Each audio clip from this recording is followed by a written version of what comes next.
అసలు పరిశుద్ధాత్మ దేవుడు ఎక్కడున్నారు? ఎవరు ఆయన? బైబిల్ ఏం చెప్తుంది ఆయన గురించి? రోమా పత్రిక 8వ అధ్యాయం 8వ వాక్యాన్ని చదవండి.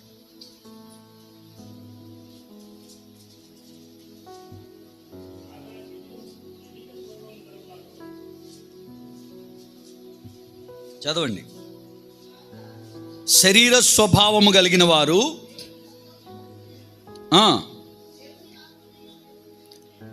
దేవుని ఆత్మ మీలో నివసించుచుండిన ఎడల కారు.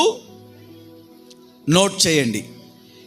ఎవడైనను క్రీస్తు ఆత్మ లేనివాడైతే వాడు ఆయన వాడు కాలేడు. నోట్, క్రీస్తు ఆత్మ లేనివాడు ఆయన వాడు కాలేడు. పరిశుద్ధ ఆత్మ ఎవరు అంటే యేసయ్య ఆత్మనే. ఎవరి ఆత్మ అండి? క్రీస్తు యొక్క ఆత్మ. అందుకే ప్రభు అంటారు యోహాను సువార్తలో 14వ అధ్యాయం 27వ వాక్యంలో, నా శాంతినే మీకు అనుగ్రహించి నేను వెళ్ళుచున్నాను. ఎవరి శాంతి? ఎవరి ఆత్మ? క్రీస్తు యొక్క ఆత్మనే పరిశుద్ధ ఆత్మ. పరిశుద్ధాత్మ దేవుడు అంటే ఆయన ఇంకా ఎవరో అనుకుంటున్నారు. కాదు, ప్రభు యొక్క ఆత్మనే పరిశుద్ధ ఆత్మ.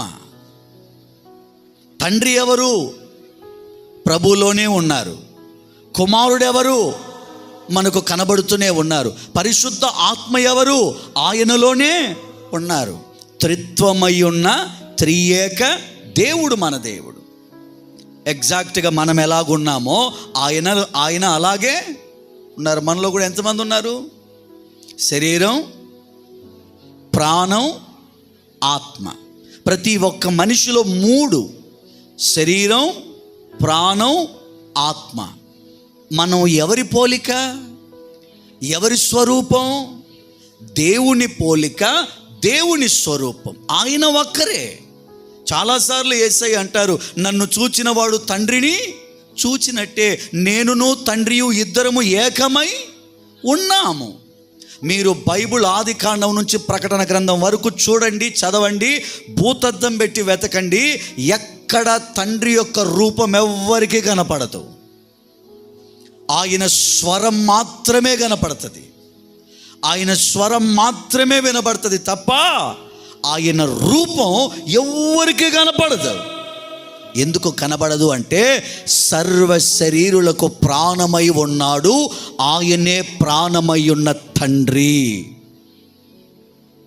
అందరిలో ఉన్నాడు. ఈరోజు నువ్వు తండ్రి అని ఆయన ఎందుకు పిలుస్తున్నావు అంటే నీలో ఉన్న ప్రాణం ఆయన ద్వారానే వచ్చింది. రక్తమై ప్రాణమై ఉన్న దేవుడు ఆయన. ఆయన స్వరాన్ని వినగలరు కానీ ఆయన ఎవ్వరూ చూడలేరు. కానీ మీకు బైబిల్లో 1-2 సందర్భాల్లో ఆయన మహిమ కనపడుతుంది. అంటే ఒక తేజస్సు కనబడుతుంది తప్ప రూపం కనబడదు. రక్తాన్ని చూడగలవే కానీ రక్తములో ఉన్న రూపం నీకు కనబడదు.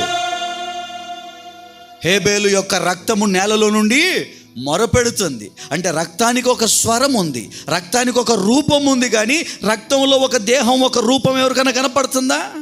ఎవరికి కనపడదు. స్వరం మాత్రమే వినపడుతుంది.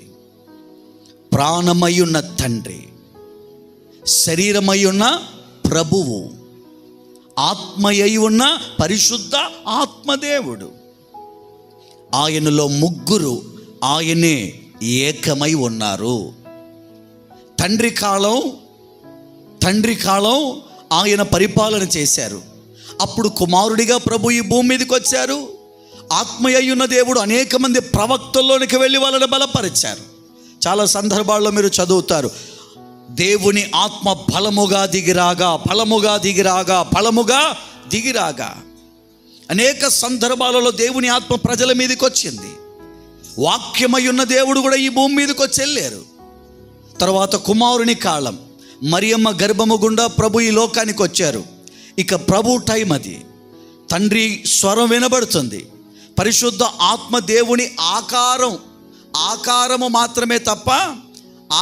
మాత్రమే తప్ప రియాలిటీ అక్కడ ఎక్కడ కూడా మీకు కనబడదు. పరిశుద్ధ ఆత్మ పావుర ఆకారము వలె ఆయన మీద వ్రాలగా తండ్రి, కుమారుడు, పరిశుద్ధాత్ముడు ముగ్గురు కనబడుతున్నారు.